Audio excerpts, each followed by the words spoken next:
8 de la mañana, 25 minutos, información económica en Mañanas Blue. Pronunciamiento conjunto entre el Ministerio de Vivienda y la Superintendencia de Industria y Comercio relacionado con el salario mínimo y los precios de las viviendas. Anuncian que trabajarán conjuntamente para proteger los derechos de los consumidores, de los compradores de viviendas BIS y vivienda de interés prioritario. Hablan del borrador de decreto que está para comentarios hasta el 24 de enero, que estandariza los topes de los precios de vivienda BIS para evitar alzas desproporcionadas a los consumidores. Dicen que este proyecto no constituye un control de precios y hacen estas recomendaciones a quienes estén pensando comprar viviendas sociales. Dicen que el precio de la vivienda debe informarse en pesos colombianos de forma clara, completa y precisa, y el consumidor solo estará obligado a pagar el valor informado al momento de manifestar su voluntad de compra.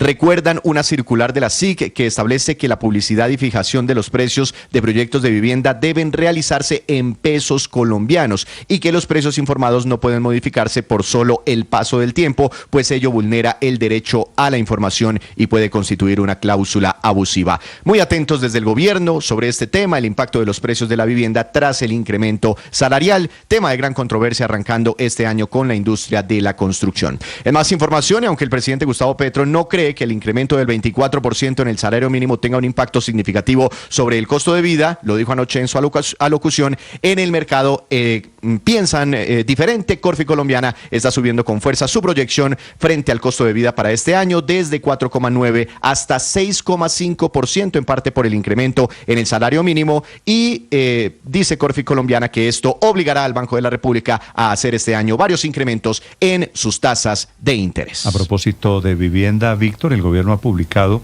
ese decreto o el borrador de decreto para cambiar la manera como se clasifica el tope de la vivienda de interés social, especialmente con el susto de que el salario mínimo, reajustado en más de 23%, vaya a impactar la compra de vivienda, la más popular para los más vulnerables en Colombia. Señora viceministra de Vivienda, Aide Marcilia Bello, viceministra, buenos días. Muy buenos días para toda la audiencia. Viceministra, ¿qué quiere cambiar el gobierno? ¿Cuál es el temor de que si se deja en salarios mínimos la vivienda podría impactarse con el aumento del mínimo? Bueno, pues primero que todo quiero agradecer este espacio. Quiero que la gente esté enterada de cuál es el propósito de este proyecto de decreto. Primero, lo que debo decir es que no estamos cambiando los topes de la ley. El Plan Nacional de Desarrollo, el artículo 293, establece, mejor dicho, la ley 388 dice que cada gobierno debe fijar en su plan de desarrollo cómo define la vivienda de interés social. Este gobierno, el gobierno del cambio, en el artículo 293 del plan de desarrollo estableció que la vivienda de interés social, por regla general, es aquella que no cuesta más de 135 salarios mínimos. Estamos hablando que el plan de desarrollo estableció un tope en salarios mínimos. Eso es una cosa, el tope. Y otra cosa es el precio. A cómo me van a vender la vivienda a mí, individual, particular, con el constructor que la está vendiendo. Lo que estamos diciendo es que ese precio, ese negocio... Hoy en día, digamos antes del reajuste del mínimo, yo compro una vivienda de interés social, ¿me la venden valorada en salarios mínimos? Es una práctica que viene ocurriendo que es ilegal, porque la ley no establece que sea en salarios mínimos, la ley establece un tope. Por eso... Claro, pero como hay un tope en salarios mínimos, se volvió habitual que se compraba en salarios mínimos también, pero no es lo legal.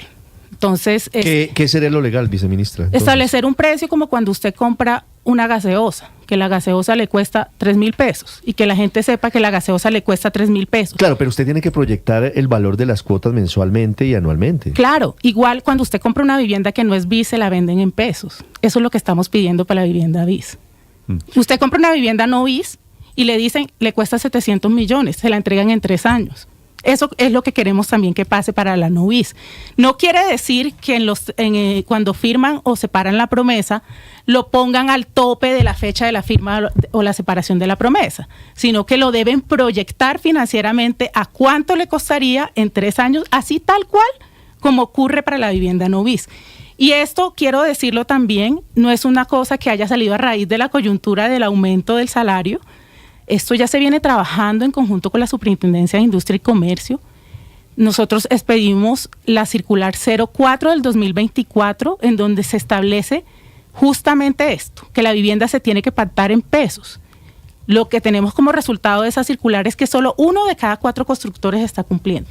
Por ejemplo, aquí en Bogotá el indicador es bueno, el 67% de los proyectos está cumpliendo con pactar la promesa de venta en pesos, lo cual quiere decir que sí es posible, porque si es posible para la vivienda no bis, ¿cómo no va a ser posible para la vivienda Claro, bis? pero usted tiene razón, pero ustedes no se habían dado cuenta de eso antes del aumento del salario mínimo de este año, de hace 15 días. Es que son dos cosas distintas, porque el salario mínimo es para el tope. Y además es un error conceptual fijarse solamente en el salario cuando la construcción de una vivienda implica mucho más allá que el salario. El salario cuesta el 20% de lo que implica la construcción de una vivienda. Hay insumos, hay costos fijos. El índice de precios de construcción de edificaciones dice que la vivienda, digamos que el promedio para el alza es del 9.5. Se debe tener en cuenta también la inflación, se debe tener en cuenta el índice de precios para la vivienda nueva. Todos estos indicadores juntos nos da que más o menos el aumento es del 9.5. ¿Qué pasa si el salario hubiera subido el 10%? No hubiéramos estado en esta discusión. Pues es lo mismo, es que más allá del aumento del salario no es, una cosa fija es que a mí el precio me lo tengan de acuerdo con una presupuestación de lo que les cuesta la vivienda.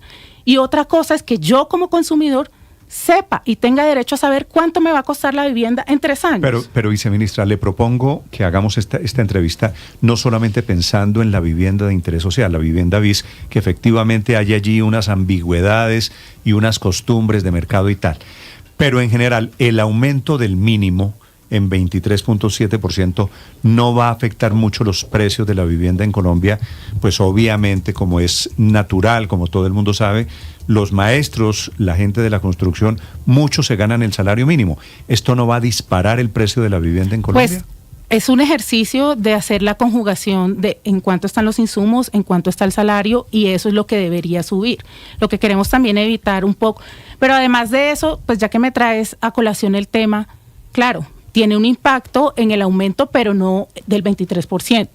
Adicional a esto, también queremos que estas familias que ganan un salario mínimo tengan mayor poder adquisitivo para poder comprar esa vivienda, tengan mayor poder adquisitivo para que hoy les entreguen un crédito, porque gran dificultad que tenemos para que las familias puedan acceder a una vivienda construida es que las viviendas que tienen que tener un crédito, y mucha gente no es objeto de crédito. Entonces también tenemos que luchar para que ese poder adquisitivo de estas familias suba y además puedan tener o pueden ser sujetos de crédito para que también se mueva la cadena económica del país. Como efectivamente esto es una cadena, vice, ustedes en el Ministerio de Vivienda sabían, antes de que el presidente decidiera el reajuste de 23.7 en el mínimo, ¿sabían de eso? ¿Tuvieron tiempo de preparar los efectos en esa cadena? Claro que sí, la ministra Helga María Rivas hizo parte de muchas mesas con todo el gabinete ministerial. O sea, digamos ¿Cuándo se enteraron ustedes que el mínimo subía a 23.7%? Pues mira, esto digamos que es a nivel ministerial, o sea, yo no hago parte de esas discusiones, yo soy más del lado técnico. Quiero entender, le preguntaría, señora viceministra, si lo sabían, ¿por qué no corrigieron los efectos antes de, sino que están ahora, después del reajuste del mínimo, intentando contener los daños colaterales? No, mira, te repito, esta medida viene de noviembre de 2024, ustedes pueden consultar la circular 04 del 2024.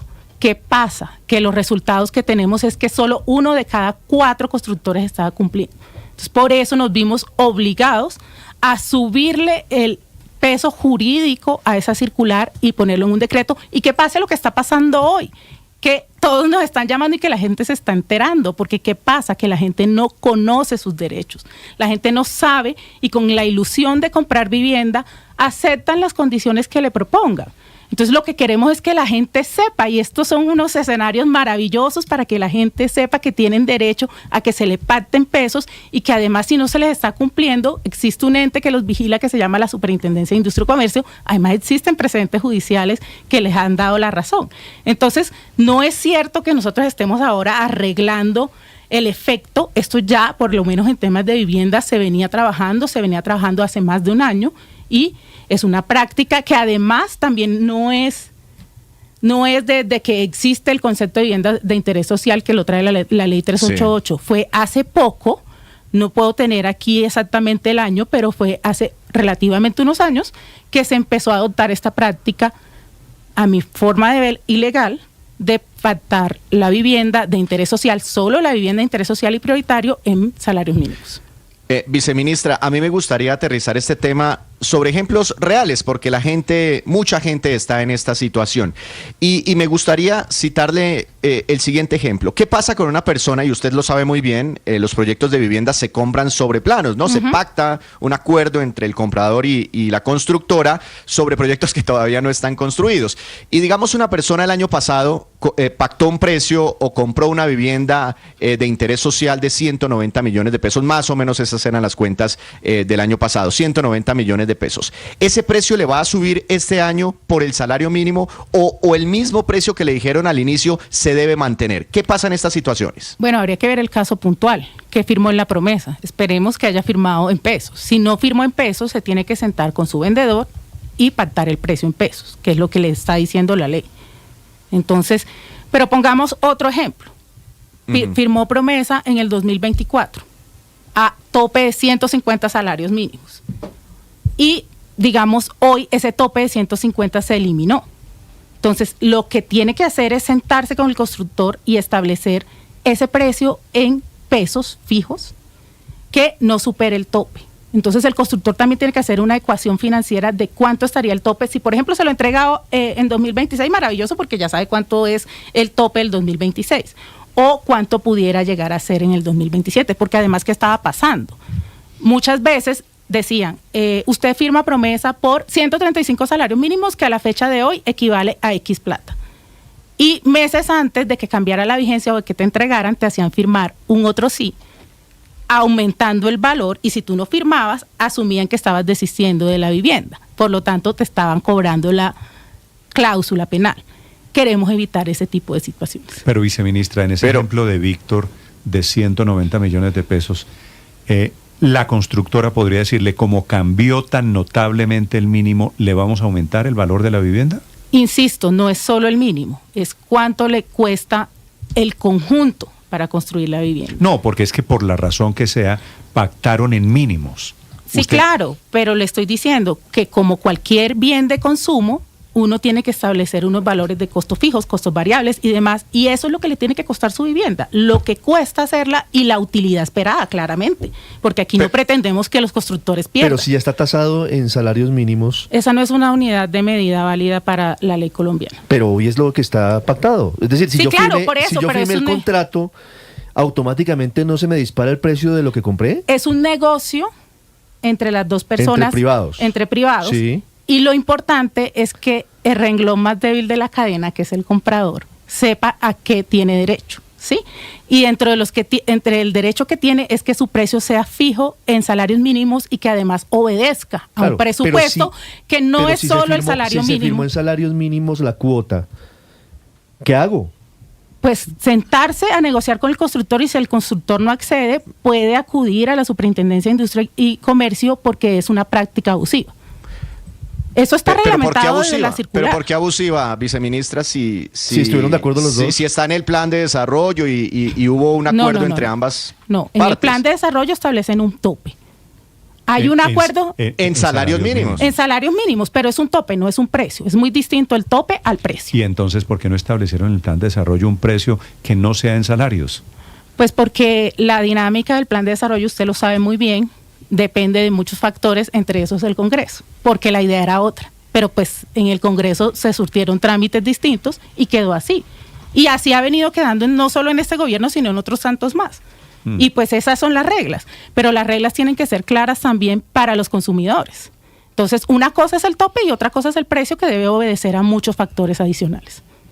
Sí, pero viceministra, cuando una persona que la está escuchando en este momento tiene pactado el precio de su vivienda, y lo tiene pactado suponiendo que es legal, porque el gobierno nunca había dicho que esos negocios son ilegales. Nunca. Y en el plan de desarrollo se habla de salarios mínimos.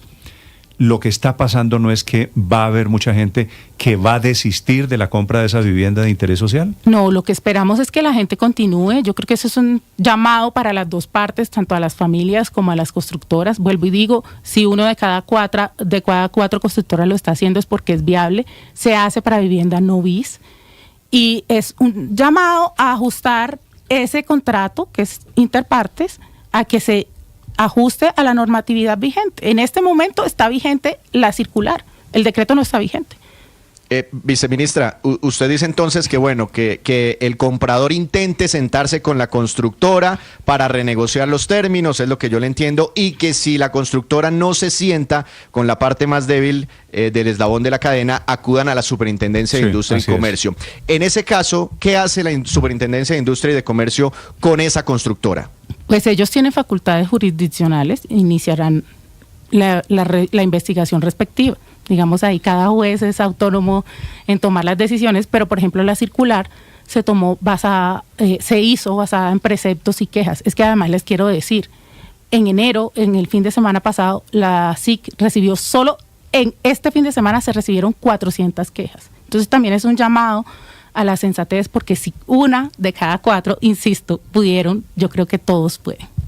¿Uno de cada 4 en qué, ¿Cómo va a ser, proyectos? Viceministra? En proyectos. A nivel del país. Están cobrando en pesos. Por ejemplo, en Bogotá el 67% de los proyectos está pactado en pesos. En Medellín el 100% está en salarios mínimos. ¿Ustedes llevan gobernando, usted es viceministra desde el comienzo del gobierno? No, señor.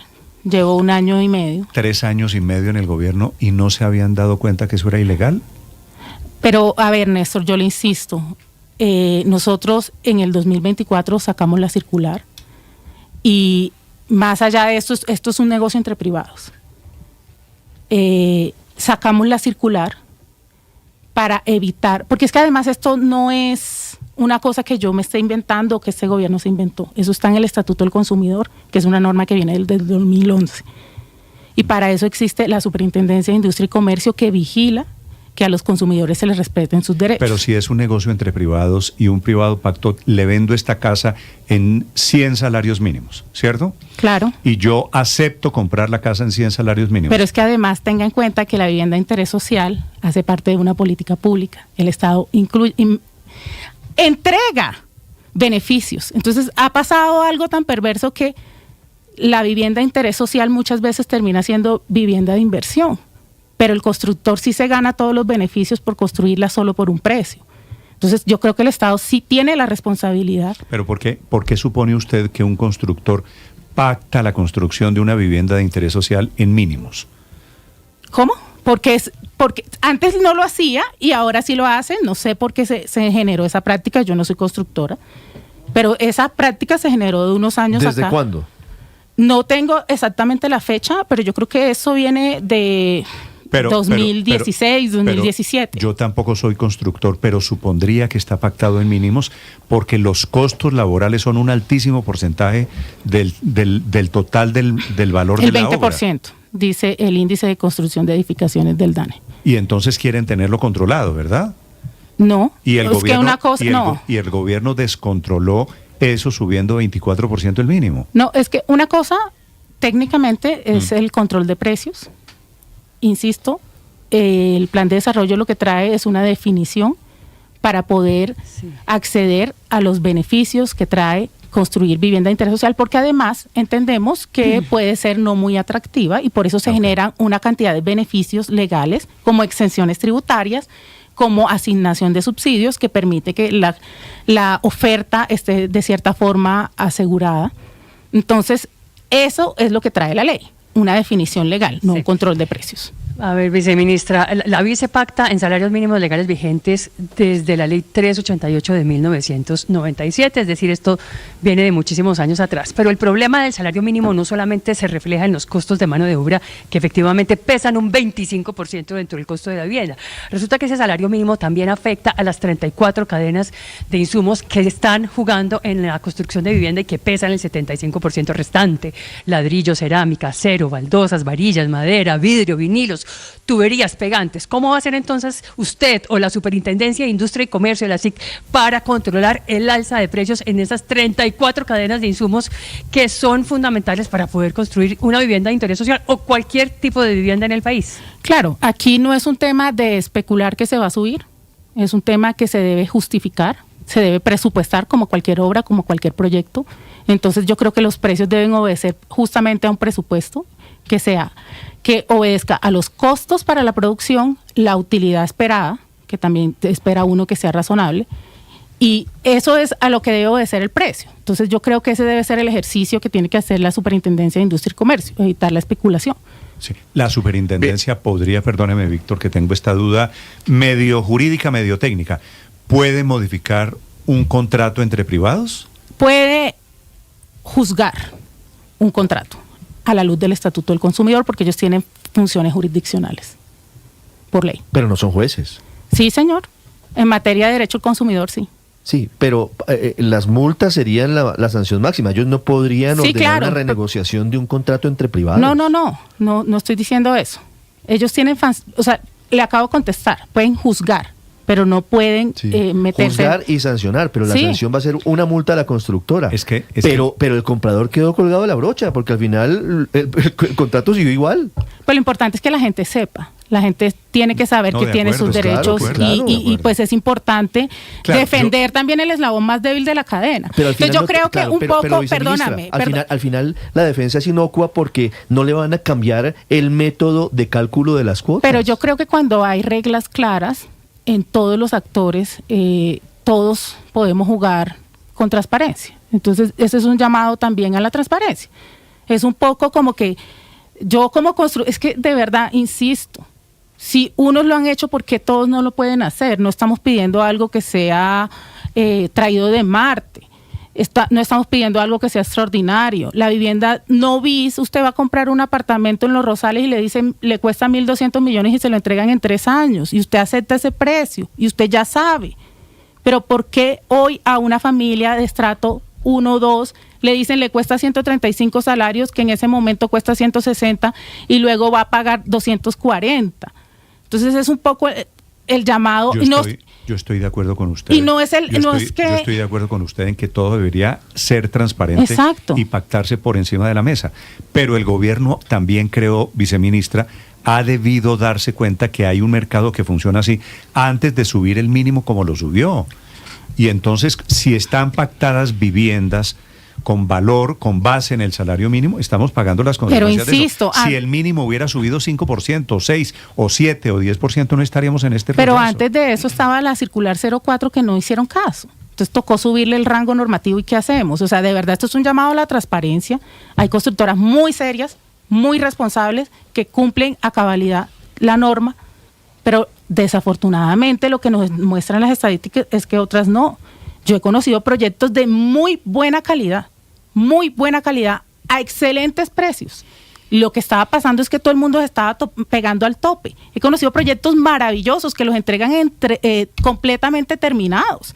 ¿Por qué todos no pueden obedecer a esos temas presupuestales y poner un precio de acuerdo a lo que le cueste construir la vivienda? Le propongo, voy a llamar a la superintendente de Industria y Comercio, porque por otro lado veo la intención del presidente, del gobierno todo, de poner a la superintendencia como la policía de precios. Y hay unas funciones constitucionales, de acuerdo, tiene que haber transparencia, tiene que haber libre competencia. Así es. Yo no sé si la superintendencia tenga herramientas, le preguntaré eso a la superintendente. Perfecto. Rusín, Pero Néstor, Señor. antes de llamar a la superintendente, me deja hacerle una pregunta de un tema diferente que ha despertado también el interés de millones de colombianos a la viceministra. Viceministra, tiene que ver con las cuotas de la administración. Millones de hogares, de familias, vivimos en propiedades horizontales. Estas cuotas de administración pueden subir en el mismo valor, en la misma magnitud del salario mínimo, es decir, un 23, un 24% para este año, ¿o cómo se deben fijar esas tarifas? Aquí también aplicamos a lo mismo. Depende de los costos y del presupuesto que tenga el edificio. Lo que el edificio presupuestúe de acuerdo con sus costos. Entonces, subirá de acuerdo con el presupuesto del edificio. Si además del salario paga. Eso quiere decir sí. Eso es sí. Pero claro, además del salario, no quiere decir nada, quiere decir que tiene que presupuestarse. Además del salario están los servicios públicos, están los insumos, están otra cantidad de factores que se deben tener en cuenta, pues, como para proyectar ese aumento de cuota. Y el número de propietarios también es importante. Cada edificio no tiene al final la facultad de definir cómo se da ese aumento. Sí, claro, es una decisión de la asamblea de propietarios. Perfecto. No es que la cuota esté automáticamente indexada al salario mínimo, es una decisión autónoma de la asamblea de propietarios y depende de muchos factores. No es lo mismo un edificio de 20 apartamentos a un conjunto de 800 apartamentos que se pueden distribuir las cuotas. Es exactamente lo mismo. ¿No? Pues un Claro, edificio, porque es más grande. Un edificio de 800 apartamentos tiene más celadores y tiene más señoras de el aseo. Que esos pero son se los... puede repartir entre más. Entonces, pues Sí, digamos, es muy variable, depende del presupuesto, promedio, insisto. No, lo que le quiero decir es, el promedio es el mismo dividido entre 800 o entre 20. El promedio sigue siendo el mismo. Pero entiendo que hace parte de la controversia. Ujú. El gobierno a través del Ministerio de Vivienda va a decir o decidir algo sobre el tema que le pregunta Víctor de cuotas de administración. No, eso es una decisión que la ley 675 la deja a las asambleas de propietarios, nosotros no podemos regular eso. Vale. Viceministra, gracias por acompañarnos. Bueno, esta gracias mañana. a ustedes. Aide Marsiglia Bello es la viceministra de Vivienda. Estás escuchando